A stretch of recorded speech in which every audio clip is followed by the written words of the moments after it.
Yeah. Say Coco. Matt McShane will be the first to tell you he's a blessed man. And Lauren, you're going to be setting a bunch of these today. Coaching Division I volleyball is a dream come true. So every 2 points that are scored. A dream that turned into a nightmare over the summer. This is what's happening right now in our community. A wildfire took his neighborhood hostage while McShane was working summer camps. You can almost see where I live from the terrazzo that's right above us right now. And so I looked out and I saw this little plume of smoke right over the first ridge. Looked like it was just past Flying Horse. And I'm like, oh boy, you know, at that time of year, you're always worried about fires. It didn't take long before McShane and his wife were forced to leave work to save a lifetime of memories. Now, anything in that Black Forest area, those mandatory evacuations, it's all just in the middle of this. They reached their neighborhood just in time. They were just about to put in a roadblock, and we went around the and I said, look, we got to go. We're going, and we live in there. They spent the next few hours packing what could fit into 2 cars. To tell you the truth, the whole time that we're doing this, I'm going, well, you know, why are we doing this? We're going to be back in the house at 8 o'clock tonight. Why are we doing it? We're not even going to leave. Why are we doing this? As the McShanes walked out of their house, the situation intensified. Now it's turning kind of red, and now there's ash with embers that are landing in our yard. It's a little, we're a little scared.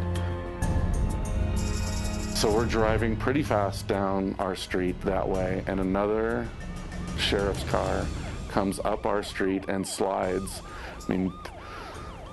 sideways, blocking the street. He gets out and points, and he's going like this, go back the other way, go back the other way.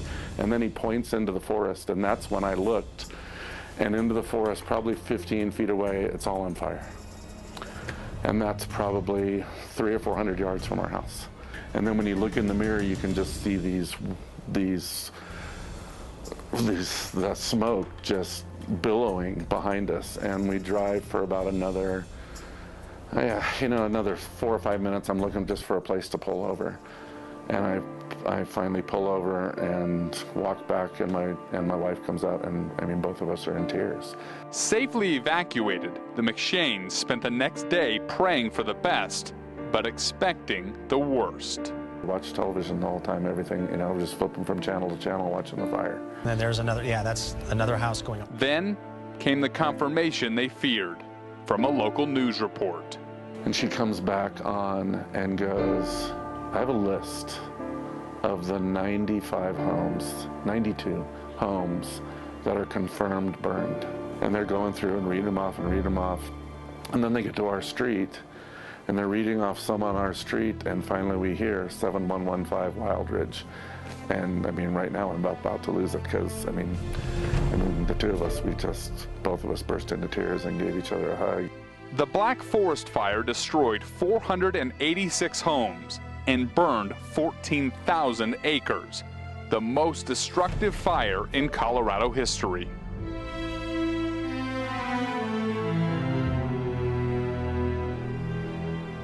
A week later, the McShanes made an emotional return to assess the damage.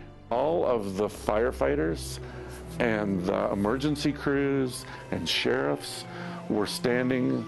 Their cars were on either side of Black Forest Road, and all of them were standing on the road.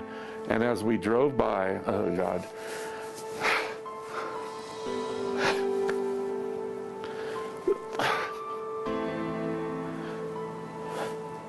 they were yelling and saying, welcome home.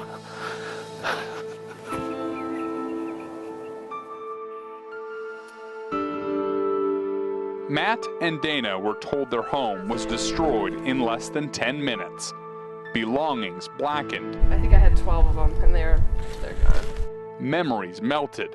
This is bad. But their spirit not broken. Hey, I like that bowl.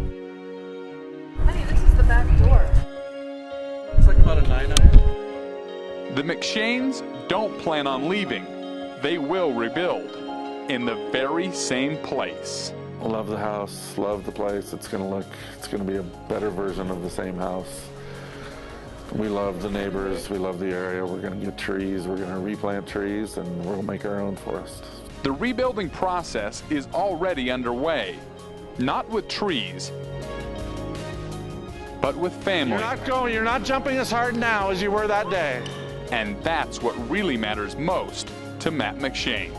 You know, we're just happy to be in the gym with him every day, and it's really cool that even though he does have that, like, he's still dealing with it, obviously. He's going to deal with it a year, like even longer than that, but it's cool that he can come in there and we can be the ones to take his mind off it for a few hours every day. Hit around the block, hitters. I learned a lot from it too. They handled it in a way that is really awesome, for lack of better words. They were sad, but they were eternally like grateful for everything that had come out of it, everything that they hadn't lost. Something horrible happened to the two of us. But it's a house, we're gonna rebuild it. It's just a thing. What goes on in the gym and how we treat the players and how they grow and them having a positive experience with their life and us have positive experiences with our life. That's really the most important thing. Yesterday, we were fabulous. Perspective is a powerful thing. Matt McShane is proof that sometimes, even when you lose nearly everything, you still have everything. Falcons, 1, 2, 3, Falcons!